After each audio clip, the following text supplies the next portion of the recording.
देखिए, जब दिन दहाड़े जुनैद और नसीर को किडनैप करके उनको पीट कर उनको जिंदा जला दिया जा सकता है, तो फिर मैं कौन सी खेत की मूली हूं। और जो भी ये कर रहे हैं उनके हौसले इसलिए बुलंद हो रहे हैं क्योंकि उनको मालूम कि उनके पॉलिटिकली आइडियोलॉजिकली उनकी पार्टी सत्ता में है, और इसीलिए चाहे जुनैद हो, नसीर हो, या जहां कहीं भी इस तरह से दलितों को, आदिवासियों को होता है, तो फिर असदुद्दीन ओवैसी एमपी जरूर है, मगर अब उनके हौसले बुलंद हैं। वो लोग रेडिकलाइज हो चुके हैं और उनको लगता है कि वायलेंस के जरिए से वो अपने एजेंडे को मुकम्मल कर सकते हैं। तो ये चौथी मर्तबा मेरे घर पर हमला हुआ है, और आप देख रहे हैं कि 10 कदम के फासले पर दिल्ली पुलिस का हेडक्वार्टर है, और ये बाजू ईसीआई है, हाई सिक्योरिटी जोन है, इतने कैमराज हैं। मगर कल 12:30 बजे डीसीपी साहब आए थे, हम उनको यही बोले कि आप देख लीजिए, अपने कैमराज में देख लीजिए, निकाल लीजिए उनको। ये हर बार हमसे होता है। पिछले बार पिछली गेट से हम स्पीकर साहब की इजाज़त लेकर पिछली गेट का परमिशन खुलाए, क्योंकि एक बार अंदर घुसकर हमारे जो डोमेस्टिक हेल्पर हैं, जो 50-60 साल से यहाँ पर है, राजू साहब को, राजू लाल को उन्होंने पीटा था, वहाँ पर जाकर उन्होंने यूपी इलेक्शन के दौरान में लाइव टेलीकास्ट फेसबुक पर करके पत्थर मारे। अब ये हो रहा है, तो ये मुझे लगता है कि हम लोग और आप न्यू इंडिया देख रहे हैं। किस पर शक है? कौन लोग? मुझे नहीं मालूम कौन लोग हो सकते हैं। यकीनन ये वही लोग हो सकते हैं जो नाथूराम गोडसे की आइडियोलॉजी को मानते हैं, जो वायलेंस पर भरोसा रखते हैं, जो रूल ऑफ लॉ और संविधान को ख़त्म करना चाहते हैं और नफरत को आम करना चाहते हैं। यही लोग हो सकते हैं, मगर इंडिविजुअली कौन है मैं नहीं जानता। इतने सीसीटीवी कैमराज हैं, आप लोग अपने रिलायबल सोर्सेज को इस्तेमाल करिए ना, अब के बार तो कम से कम। अब ये तीसरा सवाल है।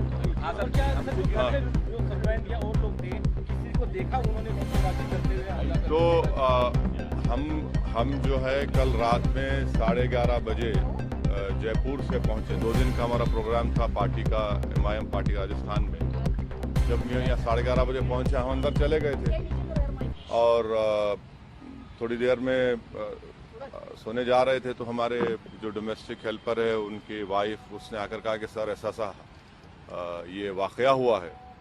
तो हमारे साथ हमारे दोस्त यामीन खान थे। हमने कहा कि भाई जाइए ज़रा सामने पुलिस स्टेशन में इत्तला करिए। और फिर वो लोग आए और देखे, हम तो नहीं थे, जब आए देखे यहाँ पत्थर भी थे हमारे साथ। तो आजकल केंद्र सरकार ने Z कैटेगरी हमको दे दी है, तो वो भी एक बहुत बड़ा हम पे बोझ है। तो खैर वो लोगों ने भी देखा, पुलिस ने देखा, वो उनको पता चलेगा। वो आप लोग अपने सोर्सेज का इस्तेमाल करिए भाई, वो कैमरे में। देखिए, मेरी कोई अहमियत नहीं है, और मैं तो अपने कॉज के लिए अल्हम्दुलिल्लाह इंशाअल्लाह मरने को तैयार हूँ। मगर ये तो देश को सोचना पड़ेगा कि जो लोग जो वायलेंस को, हिंसा को इस्तेमाल कर रहे हैं, इससे देश कहाँ तक मजबूत होगा या कमज़ोर होगा, कहाँ तक हमारे कानून की व्यवस्था अच्छी होगी या आम जनता का उससे एतमाद उठ जाएगा। तो ये तो देश को सोचना पड़ेगा। सर, इसके अलावा आप जो है अभी आप बहुत पूछ चुके हैं। और सरकार ने सिविल कोड पर भी आगे बढ़ने की बात कर रही है। हाँ, सिविल कोड पर सरकार आगे बढ़ने की बात कर रही है। हाँ, आगे हाँ, आगे बढ़ने की बात कर रहे हैं। तो हम केंद्र सरकार को बता रहे हैं कि भारत के मुसलमानों को जो उनके रिलीजियस कल्चर्स हैं, प्रैक्टिसेस हैं, उसका या कस्टम है, उसका उनको प्रोटेक्शन मिलता है आर्टिकल 29 के तहत, जो एक अनफेटर्ड फंडामेंटल राइट है। और कोई भी सरकार यूसीसी के नाम पर मुझसे मेरा फंडामेंटल राइट नहीं छीन सकती। सर, नासिर जुनैद वाले मामले में आप खुलकर बोल रहे हैं, गए भी हैं, राजस्थान भी गए, तब अपने बयानों में भी जिक्र किया। लेकिन श्रीकांत के उस बच्चे के बारे में कोई जिक्र नहीं कर रहा, आपने भी नहीं किया, जब उसकी पत्नी को मारा गया, उसकी मौत बिल्कुल गलत, आपको गलत फहमी है। आप ही के मीडिया के लोग ने कल हमसे सवाल किया था, हमने उसका कंडेम किया है। गलत हुआ है, बिल्कुल नहीं होना चाहिए। 2 गलतियां मिलकर एक सही तो नहीं हो सकता है ना। परिवार से मिलेंगे, क्योंकि आपने जो जुनैद है नासिर उसके परिवार से भी आपने आप मुलाकात करवा दीजिए, कम से कम फोन से बात करवा दीजिए, हम बात कर लेंगे। वैसी साहब आप नहीं हम बात करने तैयार है, आप बात करवा दीजिए। वैसी साहब आप कह रहे हैं कि चौथी बार ये हमला है, तो आपको क्या एक बारगी हमले के बाद डर बढ़ता जा रहा है आपका? सर देखिए, इंसान जब दुनिया में आप और हम आते हैं ना, तो हर एक को इस दुनिया से जाना है, कोई यहाँ पर रहने वाला नहीं है। तो और मेरे लिए तो मौत खुद एक नई जिंदगी होगी मेरे लिए, क्योंकि जब हम अपनी खबर में जाते हैं तो उसमें बहुत सी चीज़ें होती हैं और हर एक को जाना है। तो डर किस बात का? डर अगर डर है तो फिर राजनीति नहीं करनी चाहिए, मोदी इरा में पॉलिटिक्स नहीं करनी चाहिए अगर कोई डरता है तो। वैसे साहब पिछली बार जब इसी तरीके की घटना हुई थी तो हिंदू सेना का इन्वॉल्वमेंट मुझे नहीं मालूम। नहीं, हाँ आप सही कह रहे हैं कि जब हमारे घर पर पीछे से हमला हुआ था, फेसबुक लाइव किए थे उन्होंने, उसके थोड़े ही दिन के बाद हापुड़ में हमारी गाड़ी पर गोली चलाई गई थी। अब ये जो वाकया हुआ है मुझे नहीं मालूम कौन इन्वॉल्व है, ये तो पुलिस आपको बेहतर बता सकेगी उस सीसीटीवी कैमरास देखकर। मगर यहाँ के कमिश्नर पुलिस को और केंद्र सरकार को देखना है कि अगर एक एमपी के घर पर ऐसा हो रहा है तो क्या मैसेज जा रहा है। आप कहते हैं लोग रेडिकलाइज्ड हैं। नहीं, मेरे पास सीसीटीवी नहीं है, जो रोड पर है, जो बहुत से कैमरा से आप देखिए यहाँ पर बहुत से हैं। आप कहते हैं ये लोग रेडिकलाइज्ड हैं, हाँ। तो कौन लोग रेडिकलाइज्ड हैं या किसने रेडिकलाइज किया? नहीं, ये रेडिकलाइज तो जो जुनैद नसीर कुमार है वो रेडिकलाइज नहीं, वो तो क्या बोलेंगे उनको? सर क्या उसी की नहीं ना आप जो है ना ये ऐसा मत करिए, मुझे नहीं मालूम। मगर आप रेडिकलाइजेशन का आप सवाल कर रहे हैं तो यकीनन ये लोग रेडिकलाइज्ड हैं जो जुनैद नसीर को मारे हैं। आप बताइए कि किडनैप करके एक प्रदेश से मारते हुए ले जाते हैं दूसरे स्टेट में और ले जाकर पुलिस को देते हैं कि भैया इनको अरेस्ट कर लो। पुलिस कहती है कि हम नहीं अरेस्ट करेंगे। उससे पहले पुलिस उनको मारती है जंगल में, फिर ये लोग किडनैप करते, फिर ये लोग मारते, फिर पुलिस कहती नहीं लेंगे, मर जाएंगे, फिर 180 किलोमीटर दूर ले जाकर उनकी लाशों को जला दिया जाता है। तो ये लोग हाईली रेडिकलाइज्ड लोग हैं। जब चुनावी रैलियां संबोधित कर ये तो ऐसा, हम जब तक जिंदा हमको अल्लाह रखेगा ये सवाल हमसे पूछा जाता रहेगा, फायदा किसको हो रहा है? भाई हमको फायदा क्या हो रहा है? मुसलमानों को कहाँ फायदा हो रहा है? देश की जमहूरियत को, देश के रूल ऑफ लॉ को कहाँ फायदा हो रहा है? इसका कोई इत्मीनान बख्श जवाब तो वैसे साहब होगा ना इस सवाल का, जब ये बार बार हो रहा है? नहीं, मुझे किसी को इत्मीनान दिलाने की जरूरत नहीं है।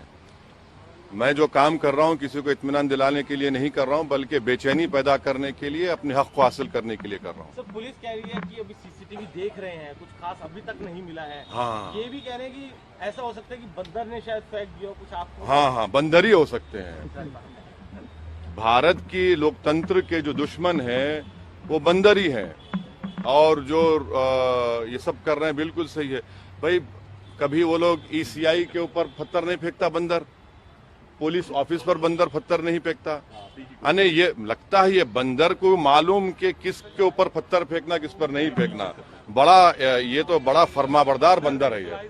नहीं, फर्माबरदार बंदर है ये, बड़ा ओबीडियंट बंदर है ये, माशाल्लाह। हो गए, चलिए बस। आप बोलिए, बोलो फरा।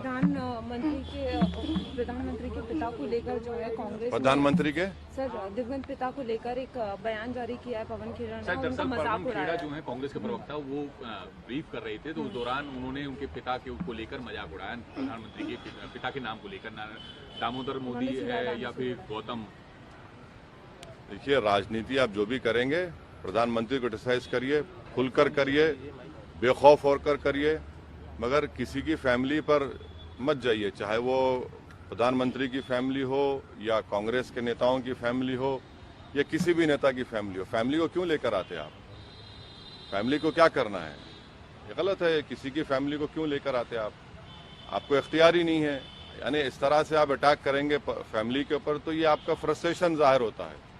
और आप जिस मुद्दे पे क्रिटिसाइज कर रहे हैं उस हाइडेनबर्ग पर, वो पीछे हो जाता है और आप लोगों को मौका मिल जाता है। बागेश्वर बाबा बार-बार हिंदू राष्ट्र की हुंकार भर रहे हैं, आप कैसे देखते हैं? क्योंकि वो बार-बार ये कह रहे हैं कि सबके अंदर सनातनी खून है, तो सब वापस आ जाओ। मैडम, आपका नंबर मिल गया शायद उनको, ऐसा लग रहा है। मुझे नहीं मालूम, मुझे नॉलेज ऑफ अनसीन नहीं है।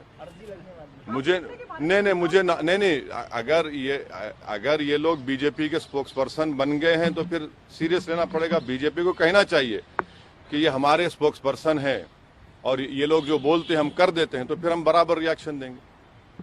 Thank you. जेएनयू में जो विवाद हो रहा है सर, जेएनयू में जो हंगामा हुआ है, शिवाजी महाराज की जो तस्वीर लगाई थी एबीवीपी के छात्रों ने, उसको लेफ्ट विंग के, ऐसा एबीवीपी दावा करे कि लेफ्ट विंग के जो छात्र थे उन्होंने नहीं, अब मुझे नहीं मालूम कौन किया, मगर जहां तक छत्रपति शिवाजी का सवाल है, वो कभी भी मुसलमानों के खिलाफ नहीं थे। और अगर किसी को हिस्ट्री पढ़ा है तो ये बात कहेगा, छत्रपति शिवाजी के जो दादा थे वो मलिक अंबर की फौज में थे, बल्कि जनरल थे, और वो एक बहुत बड़े सूफी को मानते थे। और जब शिवाजी आगरा की किले से औरंगजेब के हिरासत से उनके साथ भागे, उनके साथ कौन था? मुसलमान था। शिवाजी की नेवी चीफ कौन था? उसमें कई चीफ मुसलमान था। शिवाजी के जनरल में कई मुसलमान थे। तो ये लड़ाई उस वक्त मुगल बादशाह और छत्रपति शिवाजी के दरमियान में थी, मगर अब बाज लोग जो है उनको इस तरह से ले जाकर छत्रपति शिवाजी की तौहीन कर रहे हैं।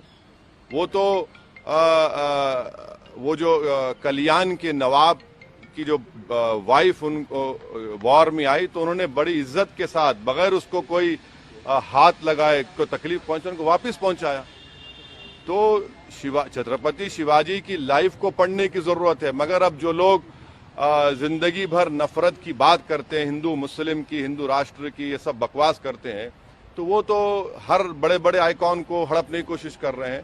अब जो कुछ जेएनयू में हुआ वो अब पुलिस देखेगी।